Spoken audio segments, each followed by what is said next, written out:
So this episode is going to be all about workshops. Just like the last episode, I talked into the woman who has an in-person business and she's been thinking to herself, how could I move this online? Now, whether you are someone who already has a business and you're thinking about pivoting it into the online space, or you're somebody who just wants to break into the business world and you want to go straight into the online space because time freedom and location freedom are at the top of your values, then this episode is for you because I'm going to be breaking down the 3 different types of workshops that you can use for your business. And I really stand over workshops just being the simplest, easiest way to get started in the online space. It's very much low barrier stuff in terms of what you need to be able to create. There's not that much tech involved. If you can sit down and create a presentation, Canva makes great presentations these days. Back in the day, we used to use PowerPoint. Anywhere where you can create a number of slides that you're able to talk through, like that's the tech that's involved in it. And then using Zoom to be able to host it. Most people in the world are familiar with using Zoom now. So it's low tech, simple, easy to start with. So what you really want to be thinking about, if this is something you really want to do, like I want to break into the online space, then there's 3 different types of workshops that you can consider doing for yourself. The first type of workshop is the list building workshop. The list building workshop simply means that you want to grow your audience, and this can be used at any stage in business. The list building workshop can be done at the very beginning of you starting your business because you don't have an audience. And so you want to do a workshop that's completely for free and just so that you can share value, show your expertise with people and grow an email list. That's what I mean when I'm saying build your list, bringing people onto your email list so that you're able to communicate with them going forward and share with them any offers that you have coming up inside your business in the future. Equally, no matter if it's a case that you're just starting out in business, you could be way further along in business, years into business, we always want to be growing that audience of ours. So that list building workshop always makes sense, no matter what stage you are in business, because audiences get stagnant. You know, you could have had your social media account for the last 5 years and it grew really well in the first few years and then it's just been stagnant for the last 12 months or so. So it's likely that you'd need a refresh if that was the case. And so a workshop is a great way to both build your social media following and simultaneously build your email list at the same time. So that's the first type of workshop that you can ask yourself, what is my intention behind what this workshop is doing for me?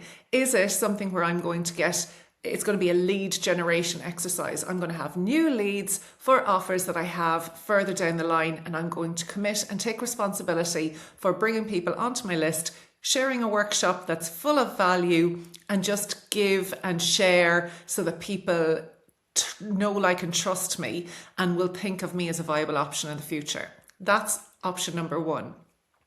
The second type of workshop that you can create is what I call the standalone workshop. So the standalone workshop could be where you have a signature method or you create a signature method or a signature framework, and it's where you put all of your biggest pieces of value and knowledge that's going to give people the biggest results, and you pack it all into either one workshop or a series of workshops. This is actually how I got started in the online space.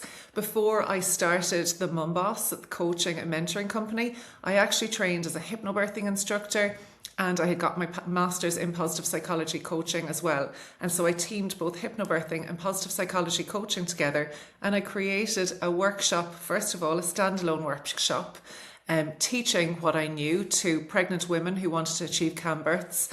And then I created a sequence of workshops so that not only were people coming to just one workshop alone, but I created a container whereby they got to learn from me over a series of 4 different workshops. So this is absolutely something you can do as well. And you don't need to, you don't need to create the big picture in your head and have that be where you start. Like, you get to start with what feels simplest and easiest for you right now. Like the first right step for me was creating a 2-hour workshop.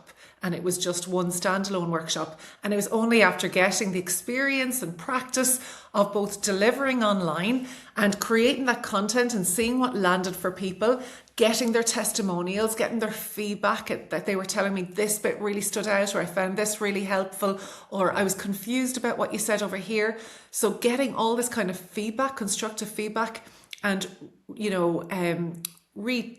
tweaking things so that I could make it be the best possible workshop it could be. And then after that sort of practice time, I was able to break it up into a series of workshops, which meant for retention of clients. Rather than constantly finding new people to attend my workshop, the people who I brought in to attend workshop 1 were being led towards workshop 2, 3 and 4.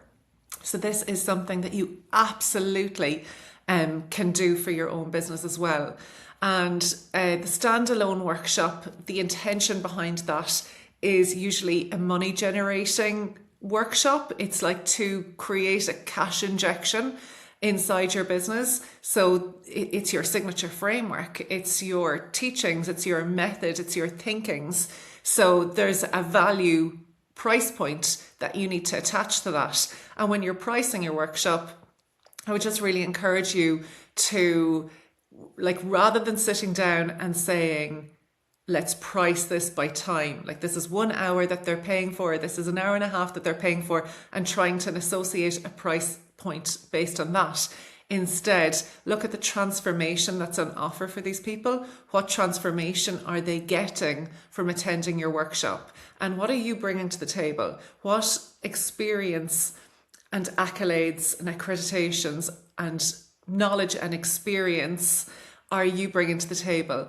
And value it from that place, because typically speaking, so many of the women I'm working with undervalue themselves. And we all start out that way. Again, it's important to come up with a number that you're able to stand over and that you're able to share with people, that you're happy to be able to sell it at that price point. You know, sometimes people can go and not overvalue themselves, but they can set a price point that's higher in their mind than they feel actually comfortable with sharing right now.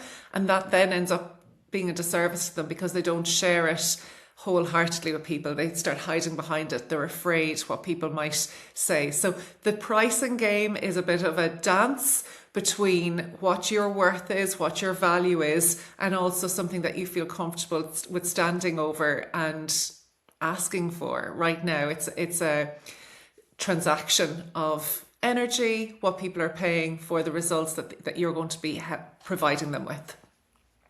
So that's the second type of workshop, either the standalone workshop or the standalone series of workshops. Then the third type of workshop that you can create is what I call the Nugget Workshop. And so what this is great for is teaching a small nugget of information that's going to then lead people to the offer that you have in your business, whether it is a coaching program, or it could be an online course, or it could be a retreat or an event or a membership. I teach people how to build community memberships for themselves. I run memberships and courses myself. So it could be any one of these kind of containers. And so the workshop, the intention behind that workshop, which could be free or paid, the intention behind it is to teach people something small and then highlight for them where it lies in the bigger picture of the result that it is that they desire. So if they're coming and they're looking for a bigger result, you're giving them the first step to it, and then you're sort of showcasing, you're shining the light towards where they can get further help to be able to achieve that goal inside your container. So they are the 3 different types of workshops that you can right now immediately get started on creating for your business. So how do you get people to your workshop? That comes down to your marketing. That comes down to your messaging. And so what I would say is, when you know what your workshop is about, this is when you can create content pillars that lead directly to that workshop. So what are the main areas that you could talk about that's specifically related to the workshop that you're creating, and just pulling out different nuggets that will allow people to shift their perspective, like expand their mind in terms of what it is that you're teaching. Maybe they're believing certain myths that you don't stand over, or you believe something different, or you're going to teach them something different. And pulling out different elements of your workshop, and you start creating content around that, because the people who are interested in that kind of content, well, they're the sort of people who are in alignment with the kind of workshop that it is that you are creating. So let's have a little fun with this. I want to hear from you. I want to hear what your workshop ideas are. Something that is a really big deal when it comes to creating workshops, and you might think it's the smallest little thing, but it's actually a really big deal. It's actually naming your workshop, what it's actually going to be called. This name of your workshop acts as the hook that you know about in the social media space, where you create the hook and you're grabbing attention. The same is true for your workshop. Whatever the name of your workshop is, typically it's the transformation that's an offer. So people see it and they're like, that's what I want. That's what I need. So pop on over to my Instagram account at The Lorna Lyons and tell me what kind of workshop you'd love to create, and throw out some, workshop names for me. Let's brainstorm together. I'd love to hear from you.